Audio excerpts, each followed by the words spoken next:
आपण बनवणार आहोत कोलंबी बिर्याणी। त्याच्यासाठी मी इथे 650 ग्राम कोलंबी घेतलेली आहे। अशा पद्धतीने व्यवस्थित स्वच्छ साफ करून घेतलेली आहे आणि स्वच्छ पाण्यात धुवून घेतलेली आहे। कोलंबी कशी साफ करायची याचा व्हिडिओ मी चॅनलवर दिलेला आहे, तो तुम्ही पाहून करू शकता। आता आपण याच्यामध्ये मसाले टाकून घेणार आहोत। तर मी इथे टाकते पाव चमचा हळद, 1 छोटा चमचा लाल तिखट, अर्धा चमचा गरम मसाला, त्यातच आपण टाकणार आहोत 1 मोठा चमचा आलं लसूणची पेस्ट आणि मी इथे घेतली आहे चिंचेचा कोळ। चिंच आहे पाव कप चिंच, जवळजवळ मूठभर चिंच अर्धा कप पाण्यामध्ये भिजवून घेतलेली आहे। ते आपण पाणी गाळून ह्याच्यामध्ये घेणार आहोत चिंचेचं। तर आता हे संपूर्ण मिश्रण आपण मिक्स करून घ्यायचं आहे। इथे मी चिंचेचं पाणी वापरलेलं आहे, तुम्ही कोकमाचं पाणी वापरलात पाव कप तरी चालेल किंवा अर्ध्या लिंबाचा रस वापरलात तरी सुद्धा चालेल। आता हे आपण मसाले लावून एका साईडला ठेवूया, म्हणजे ह्याच्यातले जे मसाले वापरलेले आहेत ते त्याच्यामध्ये चांगले मुरतील। हे छान मिक्स करून घेतलेलं आहे। त्याच्यामध्ये जास्त मसाले वापरायचे नाहीयेत, कारण आपल्याला बिर्याणी मसाला सुद्धा वापरायचा आहे। शिवाय आता आपण हे अर्ध्या तासासाठी साईडला ठेवणार आहोत, तुम्ही फ्रीजमध्ये ठेवलात तरी सुद्धा चालेल। बिर्याणीसाठी मी इथे घेतलेला आहे बासमती तांदूळ, हा अर्धा किलो आहे, म्हणजे 500 ग्राम आहे।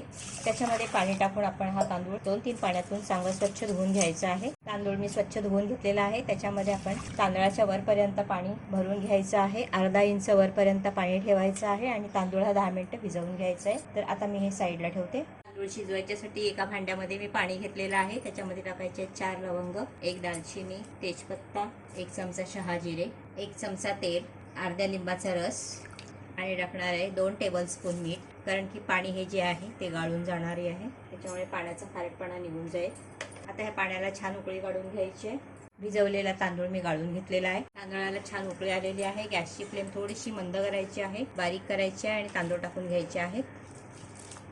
आणि तांदूळ जे आहेत ते मोठ्या गॅसवरती म्हणजेच हाय फ्लेमवरती व्यवस्थित शिजवून घ्यायचे आहेत, म्हणजे 85% शिजवून घ्यायचे। तांदूळ देखील आपला शिजलेला आहे, एवढा शिजायला हवा, बाकीचा आपण दममध्ये शिजवणार आहोत। गॅसची फ्लेम बंद करते आणि हा सर्व तांदूळ जो आहे तो गाळून घेते। तर मी टोप ठेवलेला आहे, टोप छान गरम झालेला आहे। त्याच्यामध्ये आपण 1 कप तेल टाकणार आहोत। हे तेल 250 ग्रॅम आहे। तेल चांगलं गरम झालं की त्याच्यामध्ये आपण कांदा जो आहे तो ब्राऊन करून घेणार आहोत। इथे मी 2 मोठे कांदे घेतलेले आहेत। कांदा छान ब्राऊन झालेला आहे, आपण हा काढून घेऊया।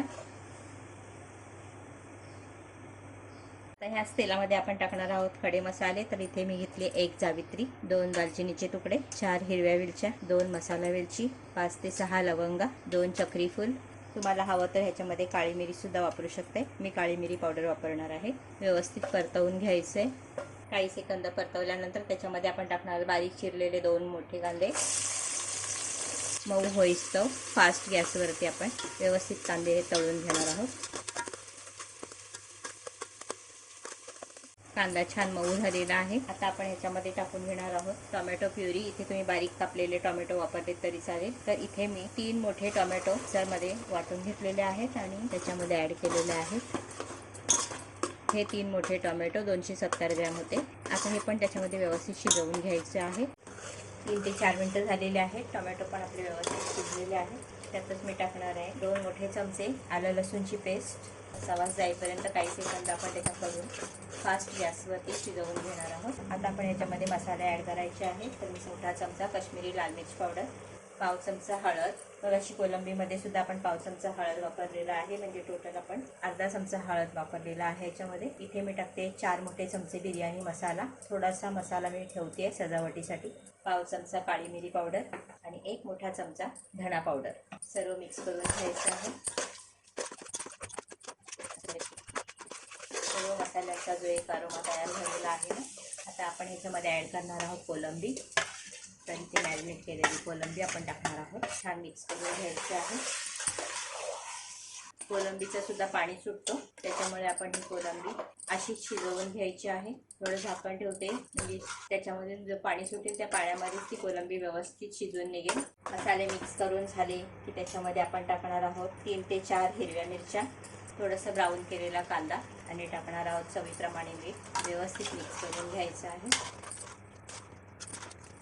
आणि आता आपण झाकून ठेवायचं आहे। व्यवस्थित 4 ते 5 मिनिटं शिजवून घ्यायचे मध्यम आचेवर। मध्ये टाकून घेतलेलं आहे थोडंसं कोथिंबीर, थोडी पुदिना, थोडा तळलेला कांदा।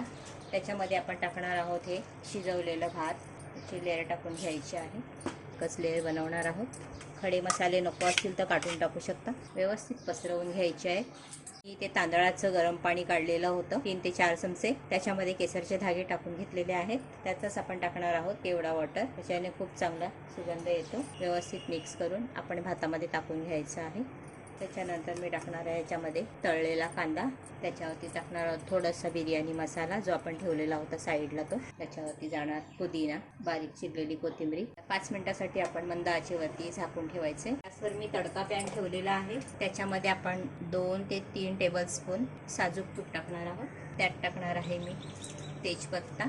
त्यातच आपण टाकणार आहोत 5 काजू, 5 बदाम आणि मुठभर मनुके किंवा 2 ते 3 टेबलस्पून मनुके टाकणार आहे मी. 1 टीस्पून शहा जिरे. काजू बदामाचा थोडासा कलर चेंज होईपर्यंत व्यवस्थित परतून घ्यायचे. मनुके छान फुलले आहेत. काजू बदामचा कलर सुद्धा चांगला चेंज झालेला आहे. गॅसची फ्लेम बंद करते. झालेले आहेत.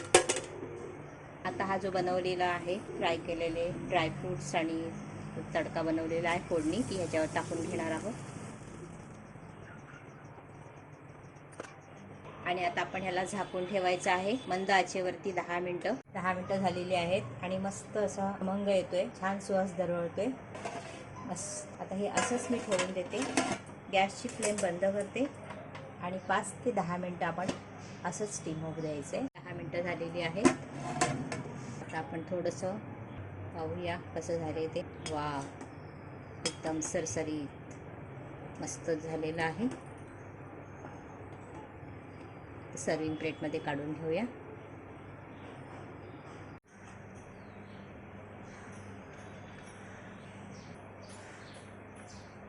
अशा पद्धतीने कोलंबी बिर्याणी बनवून तयार आहे. तर तुम्ही ही रेसिपी नक्की ट्राय करा.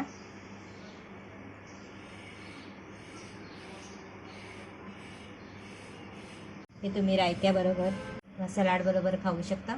आवडल्यास व्हिडिओ खाली लाईक करा. फ्रेंड्स फॅमिली बरोबर शेअर करा. नेहमीप्रमाणे कमेंट करायला विसरू नका. धन्यवाद.